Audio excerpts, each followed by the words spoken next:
जय श्री राम। राम कथा पूरी सुने। भगवान श्री राम लक्ष्मण और सीता जी पिता दशरथ जी की आज्ञा पालन करने के लिए वन को चले। रास्ते में सारे तीर्थ, गंगा, जमुना, गोमती, जो भी नदियाँ आती उन्हीं में वे स्नान करके तर्पण करते जा रहे थे और वन में फल फूल कंद मूल खाकर अपना जीवन बिताने लगे। कार्तिक की एकम को राम जी की आज्ञा से लक्ष्मण जी कंद मूल तोड़ कर लाए और सीता जी के आगे रख दिए। सीता माता ने उनकी 4 पत्तलें बनाई। लक्ष्मण जी पूछने लगे, माता जी आपने 4 पत्तल किस लिए बनाई है? माता जी बोली, 1 पत्तल राम जी की, 1 पत्तल लक्ष्मण जी की, 1 पत्तल गौ माता की और 1 पत्तल सीता जी की। राम और लक्ष्मण जी ने अपनी अपनी पत्तलें उठा ली और एक गौ माता के आगे रख दी। सीता जी ने अपनी पत्तल नहीं उठाई और ना ही गौ माता ने।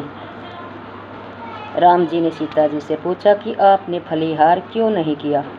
तब सीता जी ने कहा कि मेरा तो राम कथा कहने का नियम है, राम कथा कहने से पहले मैं फलीहार नहीं करूँगी।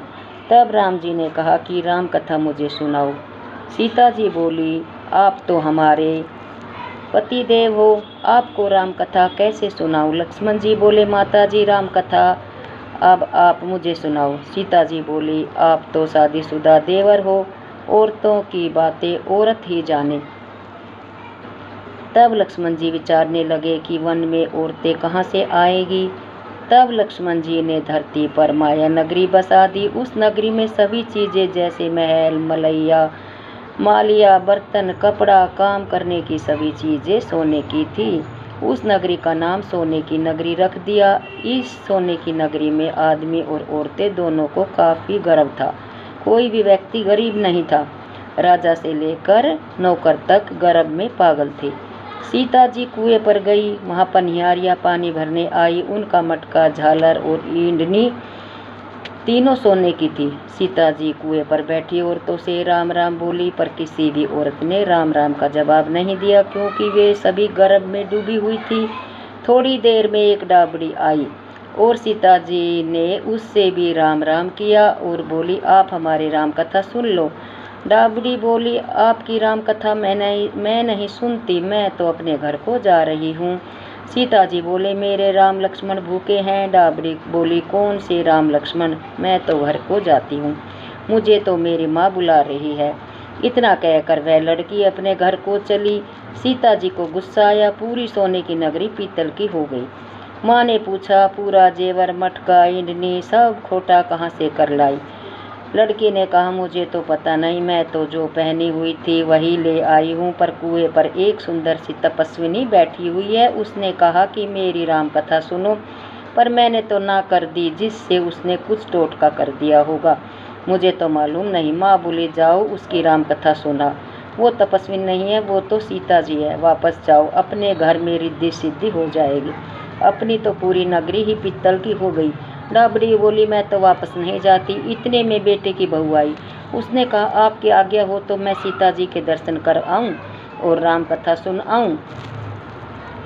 सासू बोली, जा बेटी, सीता जी की राम कथा सुन आ। गहना कपड़ा सब पीतल का ही पहन जा। बहू कुएं पर जाकर बैठ गई। खाली मटका पानी से भरे और फिर खाली कर दे, यह देख सीता जी बोली, आपके घर में कोई काम नहीं है क्या? बहू बोली, माता जी मैं तो सब काम निपटा कर आई हूँ। तब सीता जी बोली, तूने मुझे माता जी कहा, यह सुन मेरा मन खुशी से हर्षित हो रहा है। अगर समय हो तो मेरी राम कथा सुन लो। बहू बोली, माता जी आप राम कथा सुनाओ, आपकी राम कथा सुनकर ही घर को मैं जाऊंगी। चंदन चौकी मोतियों का हार, राम कथा हमारे गले का हार, राम ध्याऊं राम मनाऊं, राम कहे तो परदेश जाऊं। सीता जी ने कहा, तूने मेरी इज्जत रखी, भगवान तुम्हारी इज्जत रखेंगे। हमारी मृत्यु लोक में तूने सहायता की, तुम्हारी भगवान स्वर्ग लोक में सहायता करेंगे। सीता जी ने राम कथा सुनानी शुरू की। बहू राम कथा सुनने लगी।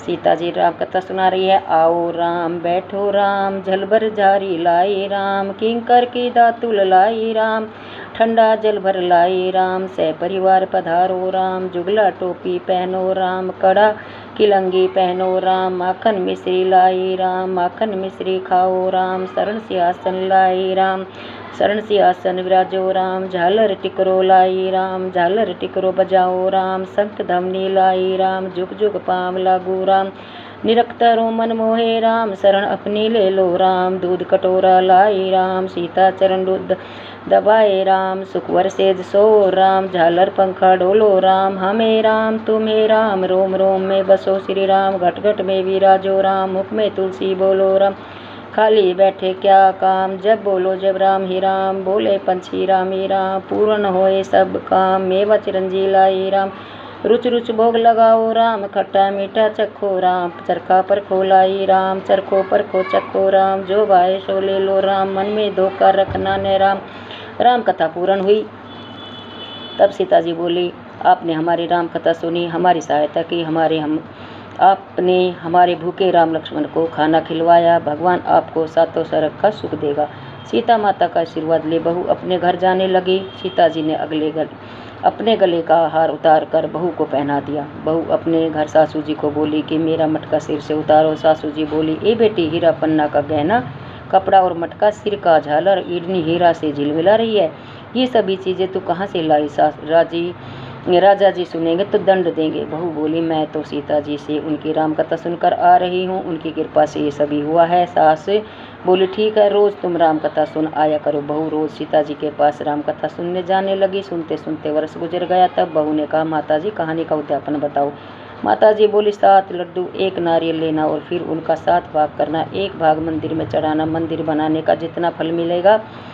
1 भाग तालाब में चढ़ाना, तालाब खुदवाने का जितना धर्म होगा वह तुझे मिलेगा। 1 भाग भागवत पर चढ़ाने से भागवत सुनने का फल मिलेगा। 1 भाग तुलसी पर चढ़ाने से तुलसी की शादी करने जितना फल मिलेगा। 1 भाग कुंवारी कन्या को देने से कन्यादान करने का फल मिलेगा।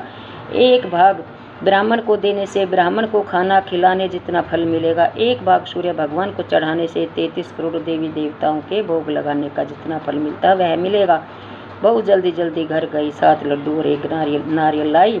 उसके साथ बराबर भाग किए। 1 भाग मंदिर में, 1 भाग तालाब में, 1 भाग भागवत में, 1 तुलसी में, 1 कन्या को, 1 ब्राह्मण को, 1 सूर्य भगवान को चढ़ाया। सूर्य भगवान को चढ़ाने से 33 करोड़ देवी देवताओं ने भोग लगा लिया। अब बहू फिर